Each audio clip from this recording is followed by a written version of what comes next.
Passamos ao horário reservado à tribuna livre. Antes, porém, cumprimentar aqui o presidente da Câmara Municipal de Adrianópolis, o vereador Sandro Santos, também seus parceiros Daniel Cristo, que é contador da Câmara Municipal de Adrianópolis, e o Tiago Fonseca, diretor administrativo. Sejam bem-vindos à Câmara Municipal. No dia 1º vamos realizar no mês de junho, no dia 21 de junho, o primeiro encontro dos parlamentos da região metropolitana de Curitiba, com a participação, inclusive, do vice-prefeito e secretário estadual de cidades, Eduardo Pimentel. Todos estão convidados, assim como as demais câmaras da região metropolitana de Curitiba, uma iniciativa da nossa Escola do Legislativo e também da Associação dos Funcionários aqui da nossa casa, e também do Sindicâmara. Então, fica o convite já para que vocês levem aos demais vereadores lá da cidade de Adrianópolis, e o convite é extensivo para todas as demais câmaras da região metropolitana de Curitiba. O tema será o Legislativo Municipal e a Governança Metropolitana. Obrigado mais uma vez pela presença. Agora sim, passamos ao horário reservado à tribuna livre, com as seguintes regras: 15 minutos para a explanação da convidada, 30 minutos para saudações e questionamentos dos vereadores, limitados a 1 minuto e 30 segundos por vereador.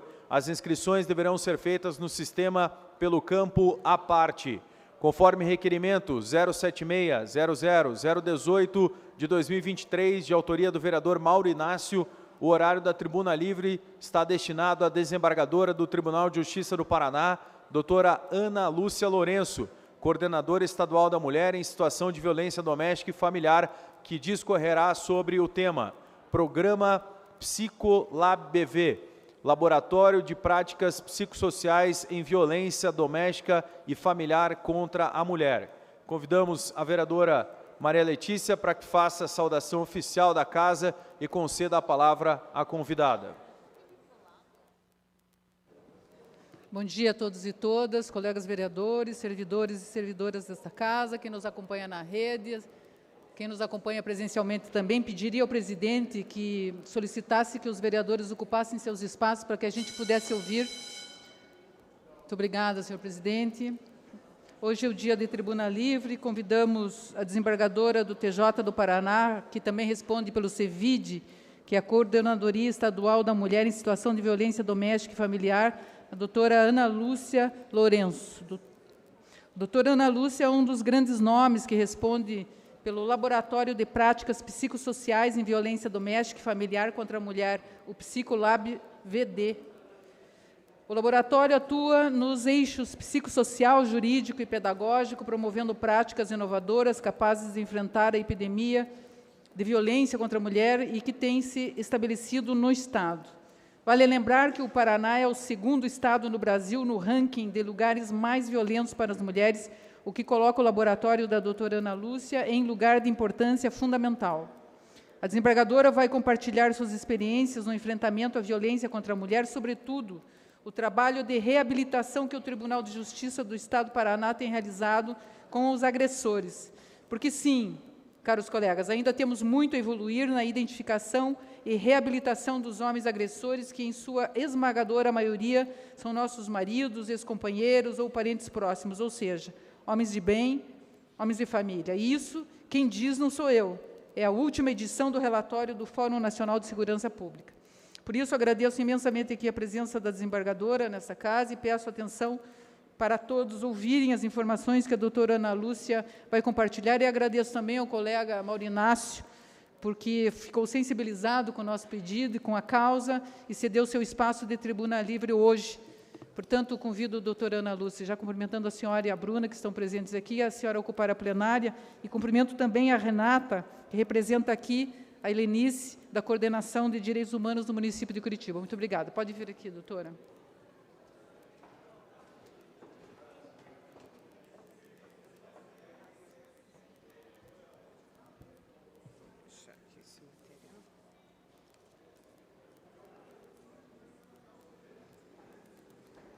Usar esse microfone aqui. Está ligado já? Tá. Bom dia a todos e todas. Cumprimento aqui o presidente Marcelo Fachinello e através dele, estendo os cumprimentos a todos os membros aqui da mesa, as autoridades presentes. Cumprimento também a vereadora Maria Letícia e, na pessoa dela, cumprimento todos os demais vereadores dessa casa e agradeço o convite por estar aqui. A tarefa não é muito fácil, né, porque em 15 minutos a gente talvez não consiga apresentar todo o trabalho da coordenadoria, mas é uma oportunidade, né, de nós trazermos aqui essa casa informações do trabalho desenvolvido pelo Poder Judiciário nesse enfrentamento. Nós temos aqui uma apresentação para facilitar a compreensão, né, do trabalho da coordenadoria. A nossa coordenadoria é a Coordenadoria Estadual da Mulher em Situação de Violência Doméstica e Familiar do Tribunal de Justiça do Paraná. Essas coordenadorias, elas existem em todos os tribunais do país, então não é só no Paraná. Em 2011, o Conselho Nacional de Justiça determinou que todos os tribunais se organizassem nesse enfrentamento e tivessem uma coordenadoria que pudesse dar apoio aos magistrados, servidores e também pudesse realizar políticas públicas para esse enfrentamento. Então, a principal atribuição das coordenadorias é a elaboração e execução de políticas públicas no âmbito do Poder Judiciário relativas às mulheres em situação de violência doméstica e familiar. Nossa gestão, que começou em 2021, nós tivemos a oportunidade de estar na gestão do desembargador José Laurindo de Souza Neto e continuamos agora na atual gestão do presidente Luiz Tomasi Keppe. Nós estabelecemos 7 metas para esse enfrentamento. Então, elas estão até ali, eu não vou fazer a leitura para não ficar muito cansativo, mas as principais metas que nós nos propomos realmente é o incremento da política judiciária nesse enfrentamento e a qualificação do atendimento interdisciplinar. E mais à frente eu vou explicar por que a importância dessa qualificação do atendimento interdisciplinar. Para atingir essas metas, nós estabelecemos 17 ações. Para podermos dar a implementação dessas ações, a execução dessas ações, não trabalhamos sozinhos, nós contamos com a colaboração de uma equipe de servidores da CEVID, são 4 servidores, e 15 estagiárias de pós-graduação, das áreas de Direito, Psicologia e Assistente Social. Também conto com a colaboração de 13 juízes. A nossa gestão junto à coordenadoria é descentralizada. Então, juízes da capital e juízes do interior, na grande maioria juízes que atuam nas varas de violência doméstica, prestam colaboração para que nós possamos dar a plena execução a essas ações. Dessas 17 ações aqui, eu destaco aos senhores a ação que se refere à formação e capacitação de magistrados e servidores. Então, nossa coordenadoria tem atuado muito nessa seara. Temos em andamento agora 2 cursos já de capacitação para magistrados na área de violência doméstica. E vamos realizar agora, e também está aberto ao público, o 2º Fórum de Violência Doméstica e Familiar, no Tribunal de Justiça. A abertura vai ser no dia 31 de maio, às 17h30. As palestras serão no dia 1º de junho e as oficinas e apresentação de boas práticas serão no dia 2 de junho. E também vão ser oferecidas visitas guiadas à Casa da Mulher Brasileira. Já contamos com quase 500 pessoas inscritas para esse fórum. Não só as inscrições também foram de pessoas fora do Estado, e também vou realizar, nesse dia 31, antes da abertura, a reunião administrativa do Colégio de Coordenadorias, que no ano passado o Paraná foi eleito o presidente do Colégio das Coordenadorias do Brasil. Então, até janeiro de 2024, eu estou na presidência desse colégio, e nós vamos realizar uma reunião com todas as coordenadorias do país no dia 31. Já temos a presença confirmada de 17 coordenadorias. Também destaco aqui, dessas ações, o acompanhamento na implementação dos grupos reflexivos para autores de violência doméstica, é o número 4. a ação número 4, e também a ação 9, acompanhamento quanto ao suporte na qualificação do atendimento às vítimas. Por quê? Porque essas duas ações, elas serviram de pano de fundo para nós criarmos o Psicolab VD, que é o Laboratório Psicossocial de Violência Doméstica, que foi criado dentro da CEVID no ano passado. A necessidade, como foi dito pela vereadora Maria Letícia, de nós darmos uma atenção especial aos homens, aos autores de violência doméstica, que são a causa do problema. Não podemos esquecer, evidentemente, de políticas públicas referentes às vítimas, mas nós também temos que ter um olhar atento aos homens, de modo a diminuirmos os casos de reincidência, né? De modo a protegermos as mulheres também de novas agressões. E o legislador criou essa ferramenta, ou seja, a instituição de grupos de sensibilização, grupos responsabilizantes. Então, tanto quando a mulher recebe uma medida protetiva de urgência, né, através de uma decisão do magistrado, ou tanto quando o homem é condenado, através de uma sentença, a alguma pena pela prática do crime de violência doméstica, muitas vezes uma das condições, tanto da medida protetiva de urgência como da sentença, é que ele compareça a um mínimo de reuniões desses grupos sensibilizantes e responsabilizantes. E como que isso acontece? Isso acontece normalmente dentro do ambiente dos fóruns, né, como está disponibilizado uma sala para essas reuniões. Quando não, as prefeituras também acabam auxiliando o judiciário, disponibilizam um espaço. E uma equipe multidisciplinária que faz dinâmicas com esses homens. São várias reuniões que eles participam, de modo a eles compreenderem o ato de violência que cometeram, né, e para que não haja repetição desse ato. Mas também eles ao mesmo tempo, recebem apoio psicossocial. Então, da importância da implementação desses grupos. A grande dificuldade que nós temos é a contratação de pessoal qualificado para prestar esse atendimento. Apesar do judiciário ser o gestor dessa política pública, nós não temos número de profissionais suficientes para atender a demanda.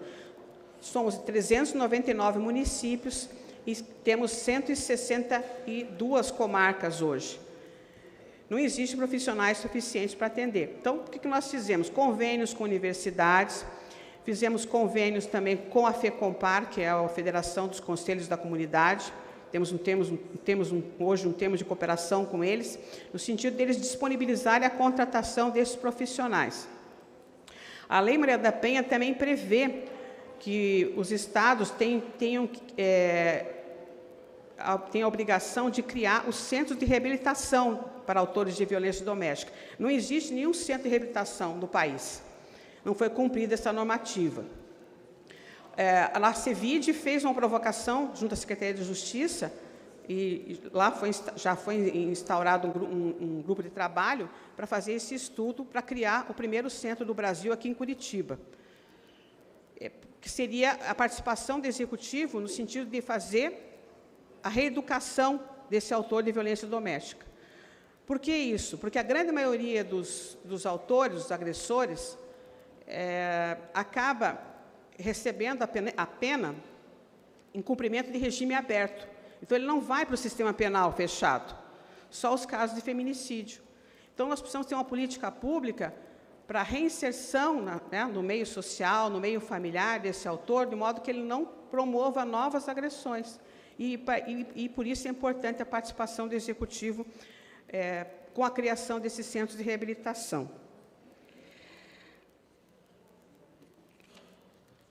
Já entrando aqui no tema, porque nós temos pouco tempo, né, do Psicolab VD, então, eu tenho uma psicóloga somente na coordenadoria, e daí nós fizemos convênio com as universidades e também solicitei à presidência a contratação de alguns estagiários. Por isso que nós conseguimos montar uma equipe, né, capitaneada pela psicóloga Maísa, e tem um apoio também da parte administrativa da coordenadoria. E como foi dito aqui pela vereadora, o laboratório, ele faz estudos e práticas na área de psicologia, na área de ciência social, né? Práticas inovadoras para o combate à violência doméstica e familiar. Ele presta apoio ao trabalho dos magistrados e servidores nessa seara. Tudo que o processo não consegue resolver, né, o laboratório vai tentar dar apoio. De que maneira? Como eu falei, dando apoio aí nos grupos psicoeducativos, quais sejam os grupos responsabilizantes e também os grupos de mulheres. Então, o laboratório faz um trabalho com os homens autores de violência e também um trabalho com as mulheres vítimas de violência. Nós fazemos reuniões semanais, né, ali, tanto dentro das dependências da coordenadoria, como também tem um espaço destinado aqui em Curitiba no Fórum Criminal. E o laboratório, essa equipe, faz uma investigação do que dá certo e do que não dá nessas reuniões com os homens e com as mulheres, para, posteriormente, repassar essas informações aos entes da rede, porque nós não trabalhamos sozinhos, nós trabalhamos em rede, tá? E também aos magistrados e servidores das comarcas do interior. Dá apoio nesse sentido, para que haja uma padronização, uma parametrização desse atendimento. Hoje nós temos quase 60 grupos, mais ou menos, em formação no Paraná. São poucos grupos, nós precisamos ampliar esse número. Mas até as igrejas estão nos ajudando, as universidades. É importante essa ajuda, a participação da sociedade na formação dos grupos de homens. Mas nós precisamos ter uma padronização nesse atendimento, para que nós podemos investigar no futuro o que deu certo, né? Esses homens voltaram a reincidir ou não? Houve uma reinserção, né, no meio familiar, ou ele constituiu novos vínculos, mas não voltou a reincidir. Então, nós precisamos ter esses dados e para que possamos ter êxito nessa política pública, há necessidade da patronização. Então, passando mais à frente ali,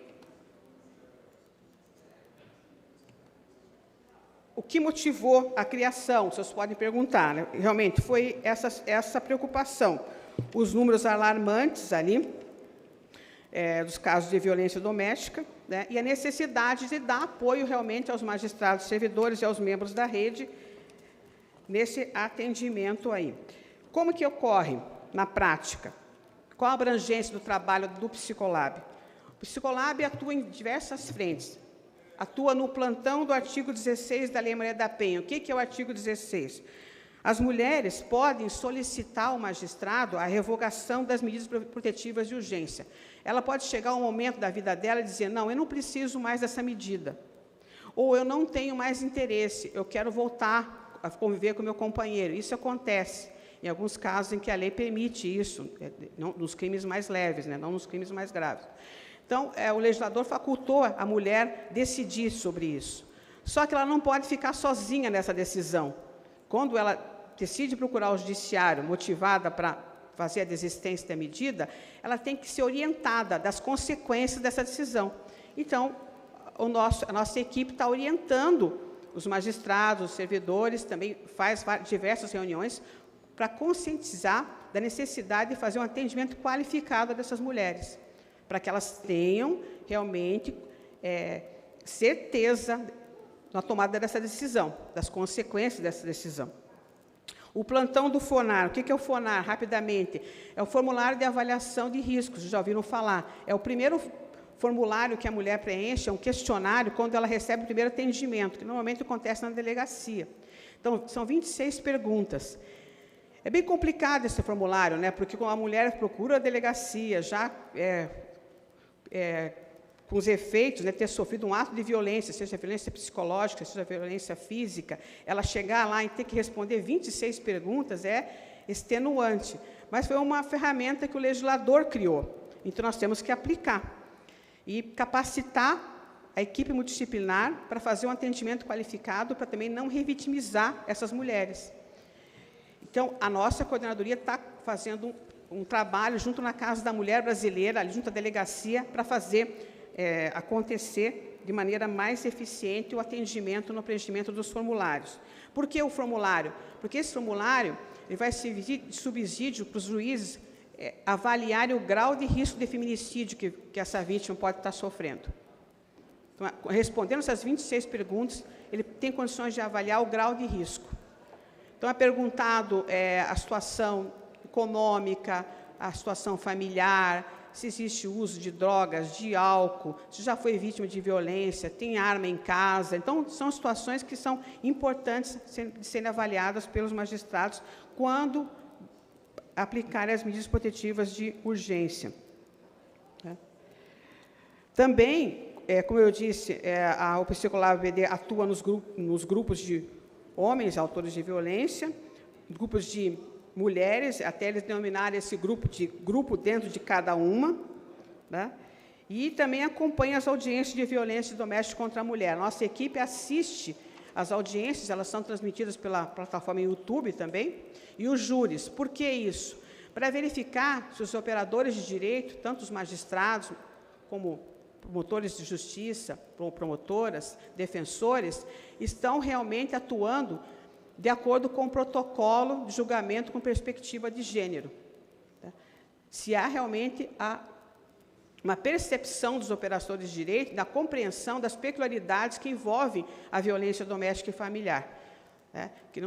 que não podem servir de palco para estigmas, né? Para preconceitos, ou até para a criminalização da própria vítima, né? Quanto tempo existe? Nós criamos em agosto de 2022, então o laboratório é novo ainda, a gente faz até de experimentação, né? E até aguardamos aí sugestões. As experiências têm sido bem frutíferas, né? 7 meses de funcionamento, como eu disse, nós temos 4 estagiários voluntários e mais 8 estagiários de convênios, para poder prestar esse atendimento multidisciplinar. Existem dificuldades, como qualquer, né, ferramenta que é utilizada para atender essa situação tão sensível, existe... não estou conseguindo passar aqui. Acho que travou aqui.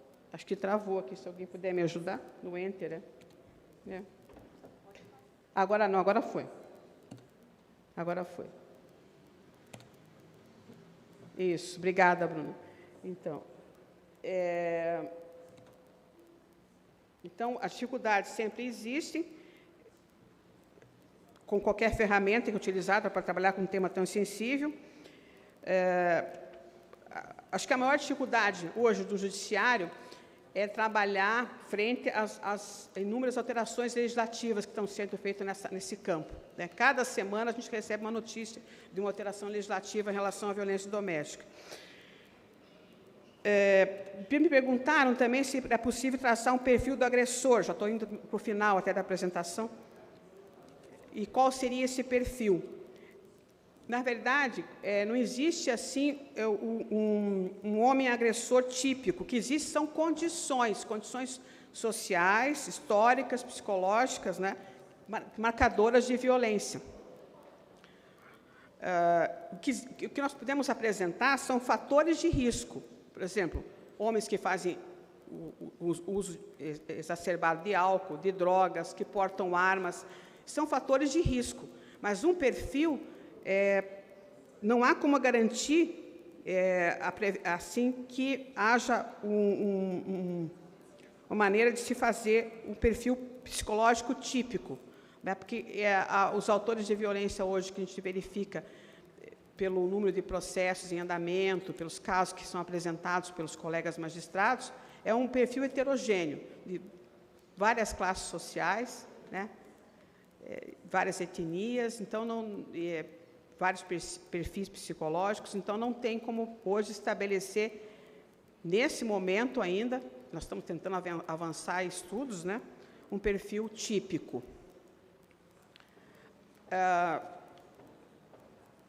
Também acho que poderia ser questionado como o legislativo pode contribuir nesse enfrentamento. Então, aqui acho que já estou indo para o final da minha fala.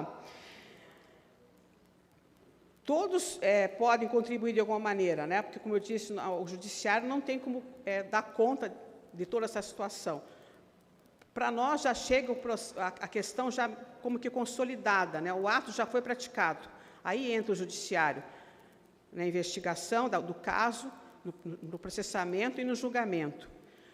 Nós precisamos do apoio das demais instituições na prevenção, para que essa situação, né, essas situações venham ao longo do tempo, diminuam, né, e diminuam, inclusive, na sua gravidade. Nós temos, infelizmente, mais de 100 mil ações penais em andamento no Estado do Paraná, relativas à violência doméstica. Temos em andamento, hoje, aproximadamente 800 processos de feminicídio, que muitos já foram a júri, outros irão a júri, mas ainda estão em andamento em todo o Estado.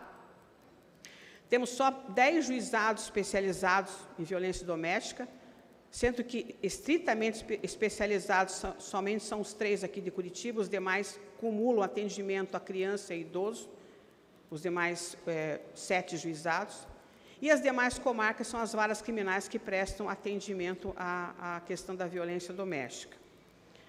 Então, nós precisamos de uma estrutura maior, né? O judiciário precisa ainda, e precisa de apoio da rede de enfrentamento, que fazem parte o Ministério Público, a Defensoria Pública, o Poder Legislativo, o Poder Executivo, a Casa da Mulher Brasileira, a Polícia Científica, a Polícia Militar, a Guarda Municipal. Então, é uma rede extensa, né, que dá apoio nesse sentido.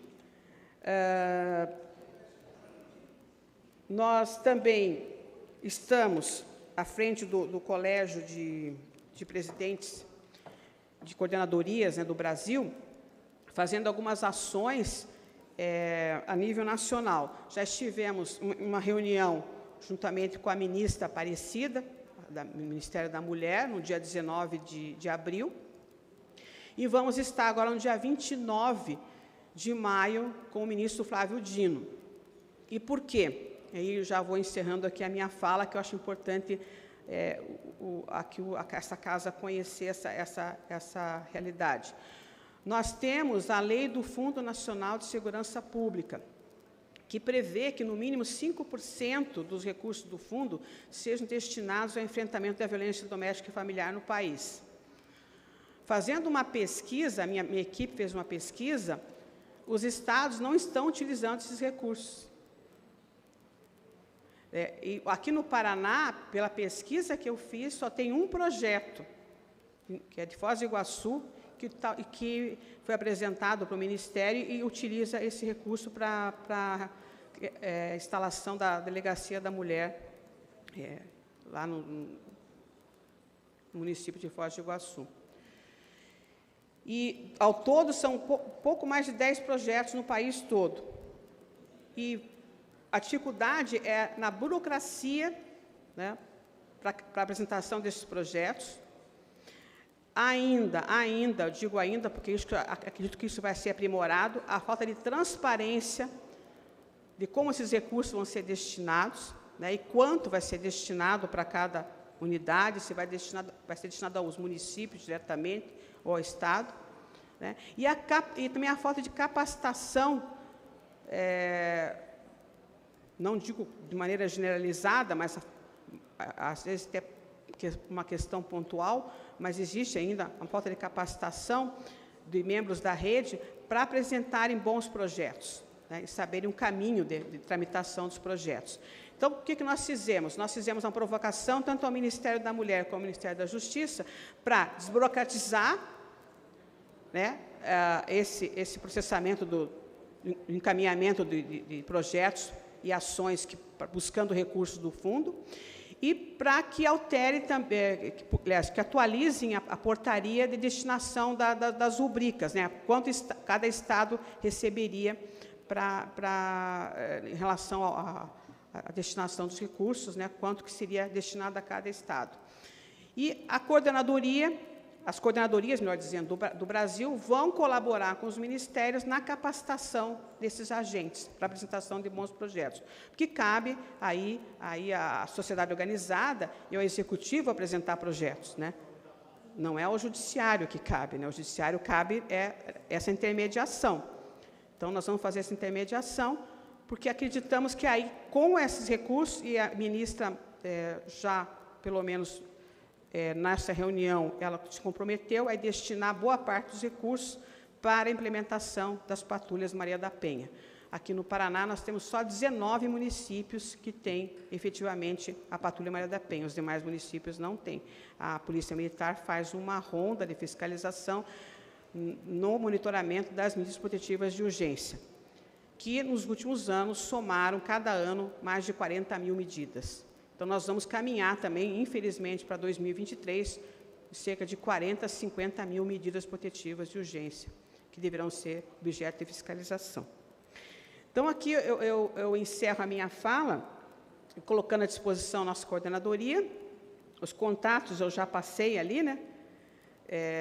Nós temos ali nos nossos contatos, e-mails, telefones e o nosso site, também onde vocês vão poder encontrar todas as informações que eu não pude hoje compartilhar com os senhores, inclusive material também que é de domínio público, que pode ser compartilhado por todos os senhores. Muito obrigada. Muito obrigado. Muito obrigado à doutora Ana Lúcia Lourenço, coordenadora estadual da Mulher em Situação de Violência Doméstica e Familiar. Convido para que se sente aqui e possa ficar à disposição dos vereadores e vereadoras que desejarem fazer as perguntas, os questionamentos, a inscrição no campo à parte do sistema. Faremos blocos de 3 vereadores, peço que os vereadores respeitem o tempo de 1 minuto e meio e que a convidada seja sucinta, breve nas suas respostas para que possamos atender o maior número de vereadores nas perguntas. Primeiro bloco de vereadores, Rodrigo Braga Reis, Sargento Tânia Guerreiro e professora Josete. Vereador Rodrigo Braga Reis com a palavra para a pergunta. Bom, primeiro, uma honra ter a desembargadora Ana Lúcia aqui. A gente acompanha já há muito tempo o trabalho dela, né? E tem feito um trabalho fantástico. Realmente, também agradecer a Bruna e a Renata, que aqui estão acompanhando a desembargadora, e que também fazem um trabalho importante, né, para auxiliar as mulheres vítimas de violência. Então, na realidade, eu queria perguntar, a Lei Maria da Penha trouxe uma série de benefícios, né? Inclusive, a gente tem aqui em Curitiba a Casa da Mulher Brasileira, que faz um trabalho fantástico também. Nós já tivemos em algumas visitas, nós como vereadores de Curitiba.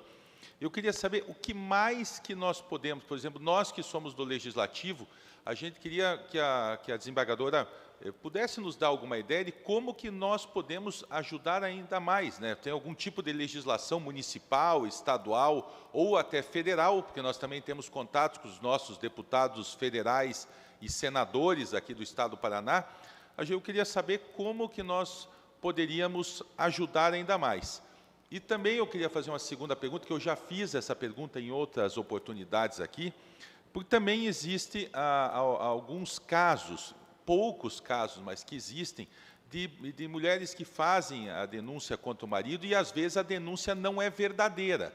Como é que o Poder Judiciário também tem tratado esse tipo de denúncia infundada? Para concluir. 30 segundos, vereador. Somente isso. Obrigado. Obrigado, vereador Rodrigo Braga Reis. Vereadora Sargento Tânia Guerreiro, 1 minuto e meio para a sua pergunta. Muito obrigada, senhor presidente. Bom dia a todos. Bom dia, desembargadora Ana Lúcia. Bom dia, Bruna e Renata. Eu quero parabenizar a senhora. Eu sei o quanto é árduo esse trabalho. Não é fácil, não é para qualquer um. A senhora é escolhida. Nós sabemos que existe quando a mulher é vítima de violência, ela precisa ser abrigada muitas vezes, porque ela não tem como estar no mesmo ambiente com ele. Se existe uma medida protetiva, ele pode até sair, mas ele volta e meia, ele quebra, né? Existe algum lugar onde possa acomodar essas mulheres? Eu sei que Curitiba tem, mas eu queria saber no resto do estado. Tanto ela, quanto os filhos e os pets. E quanto tempo ela pode permanecer nesses lugares, até que, de repente, ele seja encarcerado, se for o caso, né?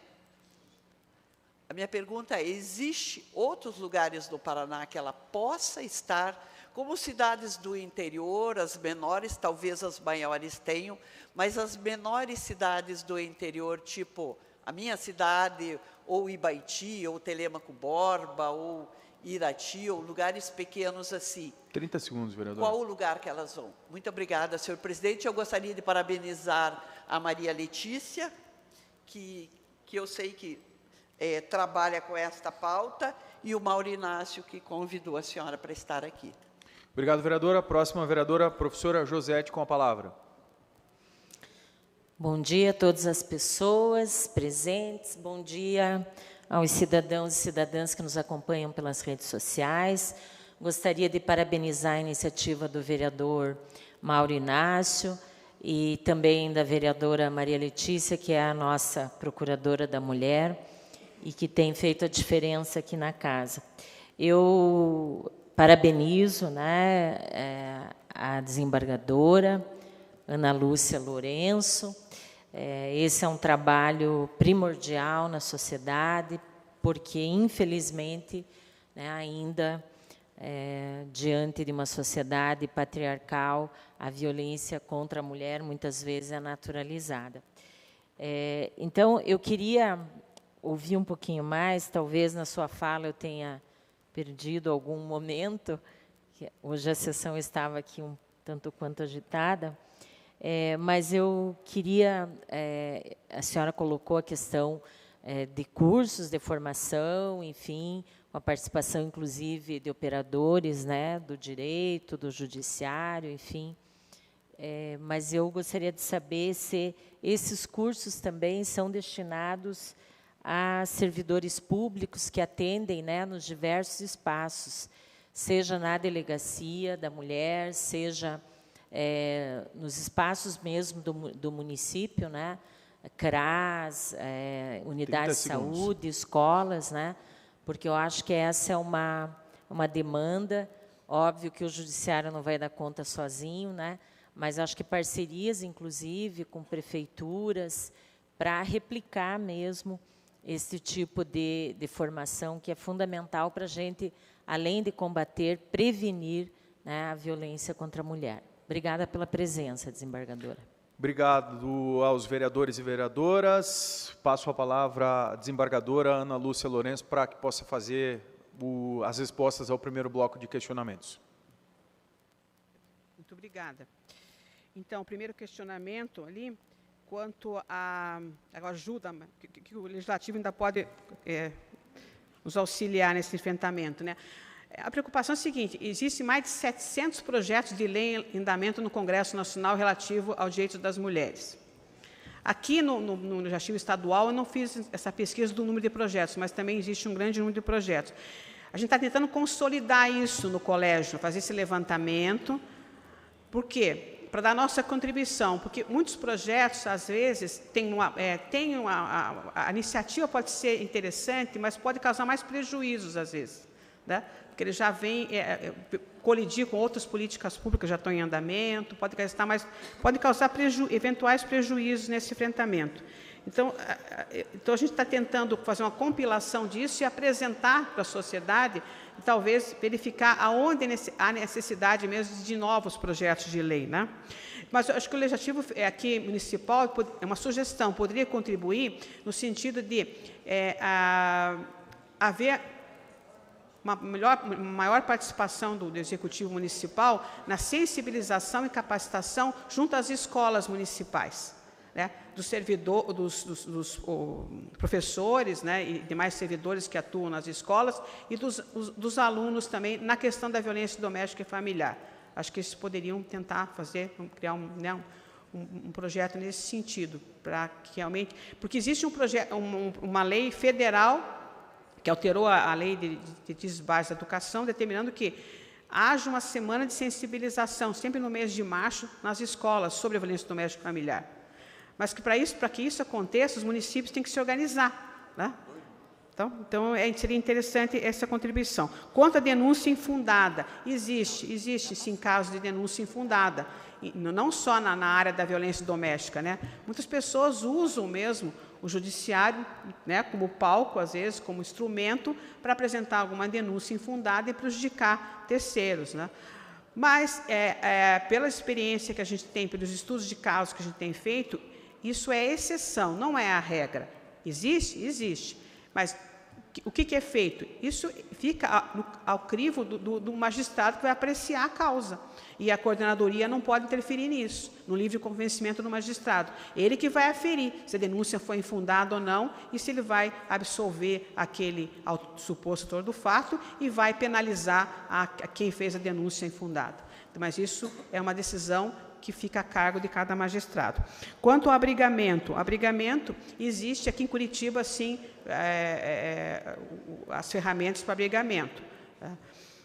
Tem a casa de passagem, ali junto à Casa da Mulher Brasileira, mas depois, quando a necessidade do abrigamento da vítima e seus familiares existe.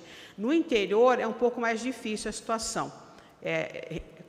Não existe número de casas de abrigo suficientes para atender a demanda, não. Nós não podemos divulgar esses números e nem divulgar a localização, porque preservando aí, né, a segurança das vítimas. Nós temos na nossa página da CEVID, aqui no site, o guia da rede. Nós temos ali mais de 300 páginas, em formato digital, informações de toda a rede de atendimento no estado do Paraná. Tem ali o local, qual é o órgão que atende, quem atende, o e-mail, endereço, né? Por que isso? De modo que, quando for necessário fazer o abrigamento, quem vai fazer esse encaminhamento, seja um profissional da rede, seja um policial civil ou militar, ele possa se socorrer desse guia e ver ali, às vezes um centro de referência pode auxiliar nesse sentido, né? Fazer um abrigamento numa cidade mais próxima. Então, estão sendo feitas muitas parcerias, o município, às vezes, próximo dá atendimento para aquele município que não tem a casa de abrigo. Mas é uma realidade difícil ainda no Paraná. No Paraná e nos demais estados da federação. Faltam muitas casas de abrigo. O que a gente tem de notícia, aí, uma notícia interessante, é que há uma perspectiva de instalação de mais casas da mulher brasileira aqui, né, principalmente no interior do estado. Aqui, porque Curitiba já tem. Então, nós teríamos uma perspectiva de termos aí mais casas da mulher brasileira no interior do estado. Quanto aos cursos de capacitação, né, é possível, sim, fazer para o público externo, e nós já fazemos isso. A nossa escola judicial, ela foi criada para fazer curso de capacitação para magistrados e servidores do tribunal. Mas a nossa coordenadoria, em parceria com a rede, em parceria também com os magistrados que nos auxiliam, né, na coordenadoria, nós fizemos vários vídeos que acabaram combinando em instrumentos para cursos à distância, chamados cursos em EAD. Então, nós já temos formatados diversos cursos para público externo, para servidores que não são do quadro do Tribunal de Justiça, mas que atendem a área da violência doméstica. E fazemos diversos convênios também com municípios. O município de Apucarana já fez um convênio conosco para atender os homens autores de violência.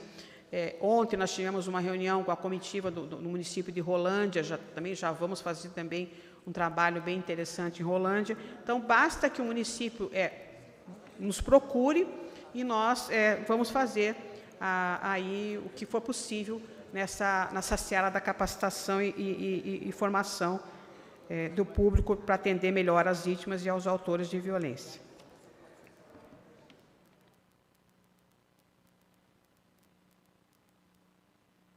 Okay, então, agradecemos a doutora Ana Lúcia.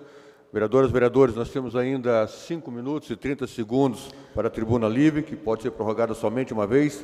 Temos 7 inscritos, estaremos encerrando as inscrições. Senhor presidente, quero fazer um requerimento, prorrogar a sessão por mais 15 minutos. Em votação, requerimento da vereadora Maria Letícia, solicitando prorrogação por 15 minutos. 15 minutos, então. Aprovado. Vamos, então, ao próximo bloco de vereadoras. Vereadora Jorge Prates, João das Cinco Irmãos e vereadora Indiara Barbosa. Vereadora Jorge, com a palavra. Obrigado, senhor presidente. Eu gostaria, então, de parabenizar a iniciativa da vereadora Maria Letícia, também cumprimentar a desembargadora e também o vereador Mauro Inácio, que dispôs esse tempo para esse debate, né? E aí, aproveitando, gostaria de fazer um questionamento sobre a questão racial, né, nesses recortes. Eu gostaria de saber como é feito a iniciativa, né, de informações e dados na questão da violência racial doméstica, né? Porque a gente sabe que a violência contra as mulheres negras, elas têm aumentado também nesse sentido, né? E gostaria até de parabenizar pela iniciativa, né, pelo empenho em verificar o protocolo de julgamento com perspectiva de gênero. Então, seria esse questionamento. Obrigada. Obrigado, vereadora Jorge. Próximo vereador inscrito, João da Cinco Irmãos. Obrigado, vereador Mauro Inácio. Parabenizo também pela iniciativa, a vereadora Maria Letícia também, e pela explanação, a desembargadora Ana Lúcia. É um tema que requer ainda muito trabalho, é uma pauta muito importante, requer muito trabalho. Ano passado, eu criei uma lei aqui na casa e foi aprovado. A gente apresentou essa lei que dispõe sobre a criação de banco de empregos para mulheres vítimas de situação de violência doméstica. Então, foi o PL 15972, 2022. Até, inclusive, a gente está conversando com a Prefeitura como que está o andamento desse projeto. Mas também quero perguntar em relação, duas perguntas, em relação à capacitação, né, das mulheres que estão em situação de violência doméstica.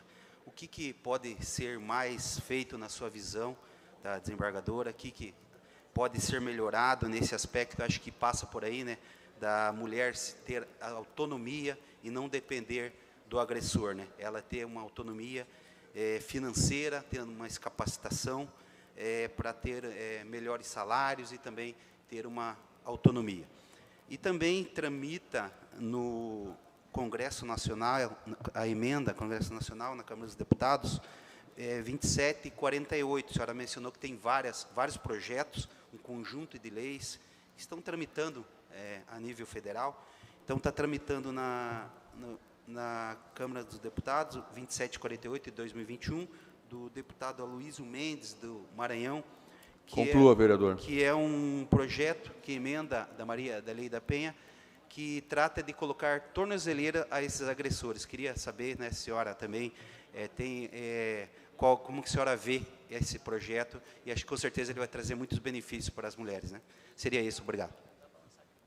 Próxima vereadora, vereadora Indiara Barbosa, com a palavra. Obrigada, vereador Mauro Inácio, presidente em exercício.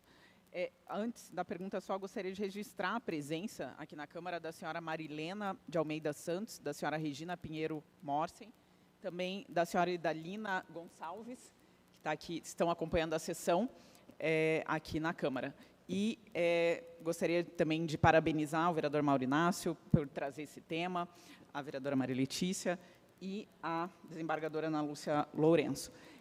A senhora falou já um pouquinho, né, já foi até perguntado o que nós, vereadores, podemos fazer no município, e duas coisas, acho que importantes, né? Uma é a questão do fundo, que a senhora mencionou, se a senhora puder falar um pouco mais também sobre isso, sobre como nós podemos cobrar o executivo sobre a utilização desse fundo, sobre ações mais efetivas, né, com esse recurso que já tem para esse tipo de ação. E também a questão das escolas, né, da semana de sensibilização, que já existe uma lei federal também, mas no município, como que está isso e fazer essa cobrança ao executivo. Então, agradeço. Obrigada. Obrigado, vereadora Indiara. Doutora Ana Lúcia, desembargadora, com a palavra. Obrigada. Deixa eu anotar isso aqui. Quanto ao recorte racial, nós fizemos algumas parcerias com universidades para fazer essa pesquisa científica, né? Porque fica difícil você fazer esse levantamento de dados se lá na ponta não é colhido esse dado, né? Por exemplo, quando a mulher comparece na delegacia, ela preenche um boletim de ocorrência, precisaria que esse dado estivesse lá para ser preenchido, e devidamente preenchido, e inserido no sistema também esse dado. Então, essa é a maior dificuldade nossa, é a nossa coleta de dados para fazer esses recortes. Então, nós estamos ainda fazendo uma investigação, existe alguns artigos que já demonstram que as mulheres pretas que são as maiores vítimas de violência doméstica no país. Mas esses dados estatísticos, assim, fidedignos, nós não temos ainda aqui no Paraná. precisamos melhorar. O que a gente tem pela coordenadoria é um trabalho que está ali no site, chama-se Dossiê do Feminicídio, porque aconteceu com elas, foi feito na gestão anterior à minha. E foram investigados mais de 300 processos de feminicídio, traçando o perfil tanto da vítima como do agressor.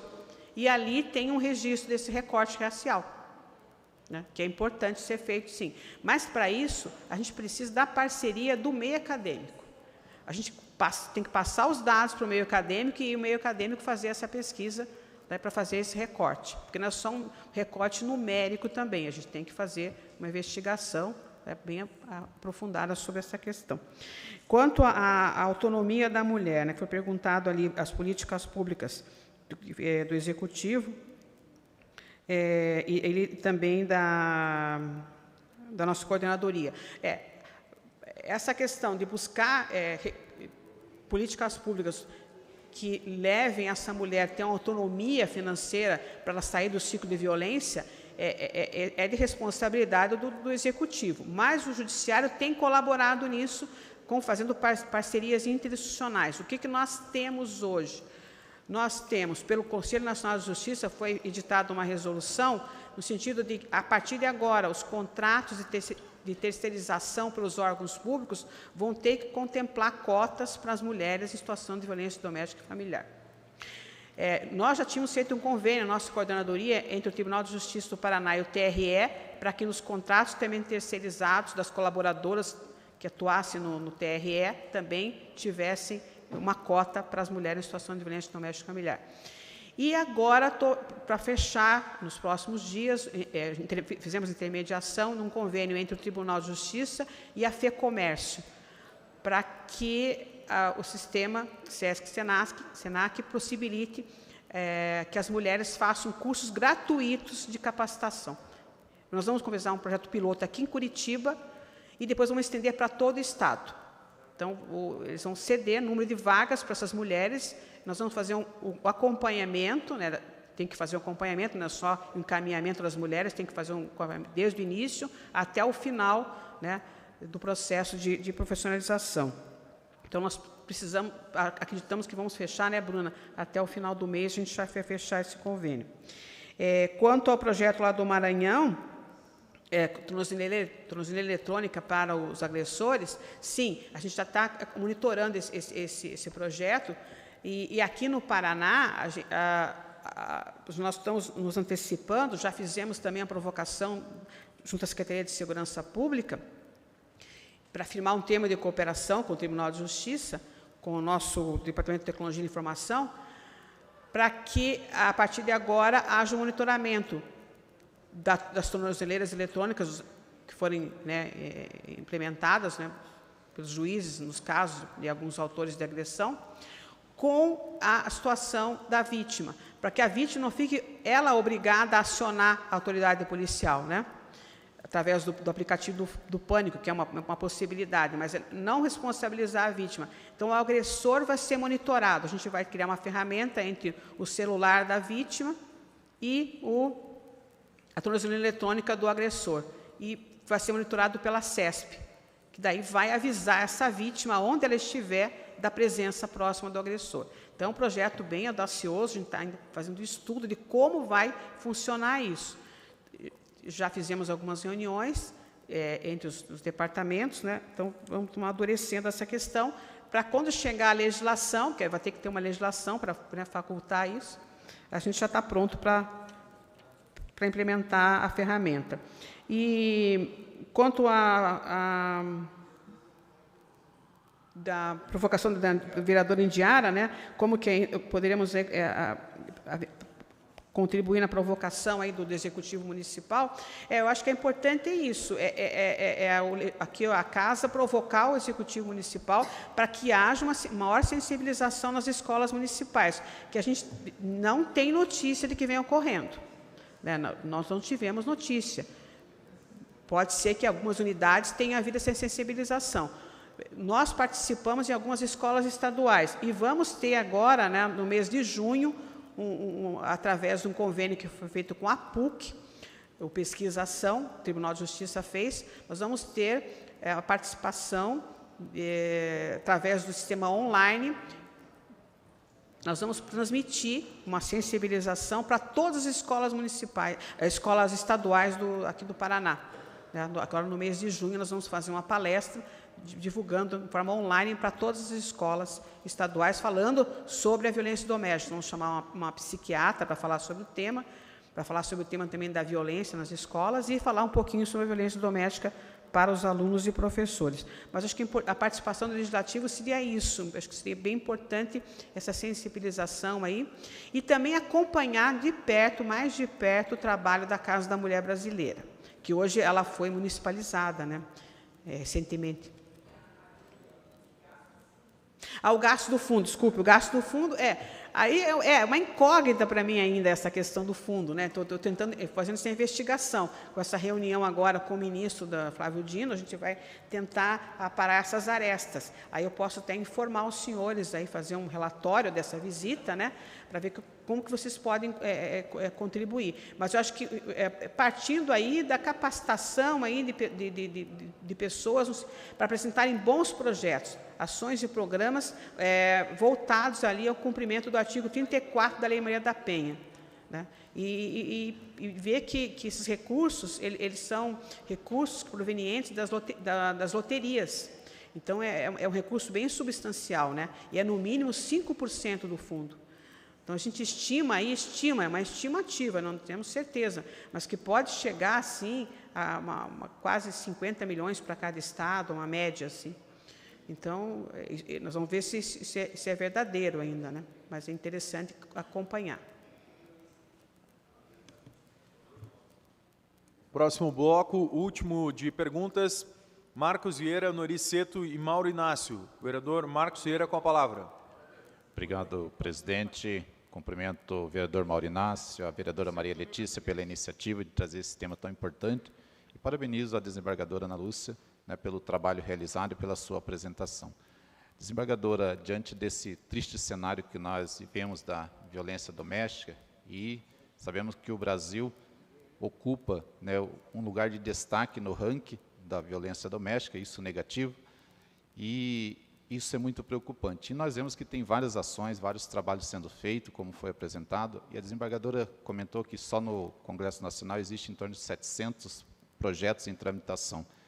E é claro que todos esses projetos eles devem ter cunho de punir o agressor, o atendimento à vítima, que isso é muito importante, eu acho que isso é o que tem que acontecer.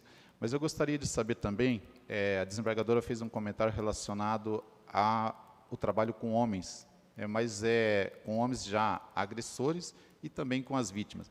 Existe um trabalho feito hoje preventivo, no geral, com os homens, que pode, no futuro, talvez, se tornar agressores? Um trabalho de prevenção, existe esse trabalho já realizado? Seria essa a minha pergunta. Obrigado, vereador Marcos Vieira. Vereador Noriceto. Bom dia a todos, muito obrigado pela palavra, presidente. Saudar a vereadora Maria Letícia, o vereador Mauro Inácio pela iniciativa da Tribuna Livre, saudar a desembargadora doutora Ana Lúcia pela presença e agradecer pelos esclarecimentos. Doutora, minha pergunta é a seguinte, tive a oportunidade de conversar recentemente com duas advogadas especialistas nesse caso de violência contra a mulher. Elas me relataram que existe um grande índice do crime de stalking, né, que é aquela perseguição obsessiva, compulsiva, normalmente nos fins de relacionamento, né? E esse tipo de perseguição pode até gerar casos mais graves, né, na sequência, né? Então, minha pergunta é com relação às medidas protetivas. Qual o caminho? Se é uma coisa fácil obter essas medidas protetivas? Se tem que ser uma decisão judicial? Se a delegacia pode intervir antes de que aconteça o pior, né? Seria nesse sentido. Agradeço pelos esclarecimentos. Obrigado, vereador Noriceto. Último vereador deste bloco, Mauro Inácio, com a palavra. Obrigado, senhor presidente. Marcelo Fachinello. Bom, quero cumprimentar a desembargadora Ana Lúcia, lhe agradecer pelas explicações, pela explanação, a convite da vereadora Maria Letícia, no nosso horário da Tribuna Livre, dizer que foi importante esses esclarecimentos e cumprimentá-la pela defesa da mulher. Todos nós temos que estar empenhados na proteção da mulher em todas as possibilidades de violência, né? Principalmente a doméstica, e que é recorrente. Então, só agradecer e nos colocar à disposição nessa casa. Muito obrigado. Temos 5 minutos ainda, peço que a senhora faça as respostas desse último bloco em 4 minutos, se possível, para a gente poder ter 1 minuto para a vereadora Maria Letícia fazer as considerações finais após a sua fala. Com a palavra, doutora Ana Lúcia. Existem poucos projetos institucionalizados para os homens, né, prevenir a ação desses homens que ainda não são réus em processo. Vou citar um aqui em Ponta Grossa, Papo de Homem, que é feito, inclusive, junto ali aos times de futebol, palestras, sensibilização. Então, o que é feito é muito mais em termos de palestras e reuniões de sensibilização. Não tem ainda um projeto institucionalizado, né, pelo Executivo, ou mesmo aqui conosco, para prevenir em relação aos homens. Não existe, precisamos desenvolver. O que existe são projetos pontuais, isolados, né, de iniciativa de alguns magistrados e de alguns organismos da rede, mas voltados mais a palestras e sensibilização. Quanto às MPUs, né, a medida protetiva de urgência ela pode ser tanto aplicada pelo delegado de polícia como pelo magistrado. A lei faculta. Agora, houve uma alteração substancial também na Lei Maria da Penha em relação à concessão das medidas protetivas de urgência, que vão ter agora prazo indeterminado, a princípio, e ainda elas aumentou a abrangência, o rol de pessoas que podem ser beneficiadas. Não precisa estar necessariamente em situação de violência doméstica e familiar. Agora, a medida ficou qualquer violência de gênero praticada em qualquer outra circunstância. Essa situação vai ser, inclusive, debate agora do nosso fórum, como comentei aqui, o Fórum Estadual de Violência Doméstica, a segunda edição, que vai ser agora no dia 31 de maio, a abertura, e dia 1º e dia 2 as palestras. O tema é medida protetiva de urgência. Porque o legislador, a intenção do legislador é proteger ao máximo as mulheres, mas está criando alguns constrangimentos aqui, né, no judiciário, porque cada magistrado, cada unidade da federação está fazendo uma aplicação de maneira diferente. E aqui a gente quer amadurecer esse debate para que haja um mínimo de segurança jurídica na aplicação dessas medidas, né? Então, hoje, existem muitas discussões sobre o tema. O número de medidas está sendo muito maior do que as ações penais. Aqui no Paraná já está ocorrendo isso em algumas unidades. Vou dar um exemplo bem rápido, Almirante Tamandaré. O número de medidas protetivas de urgência é maior que o número das ações penais. E lá reduziu o número de feminicídios. A gente está fazendo uma investigação sobre isso, se isso realmente acontece nas demais comarcas, nos demais municípios. Mas, nesse fórum, a gente vai, talvez, criar até enunciados para tentar que os juízes tenham uma forma, digamos assim, não uma forma padrão, né, porque depende muito de cada peculiaridade, de cada situação pontual, ser analisada, mas que se tenha um mínimo de segurança jurídica tanto para o autor do fato como para a vítima, né. Quanto aqui ao stalking também, foi falado, né, que realmente a violência doméstica, ela muitas vezes começa mais com a violência psicológica do que a violência física, né?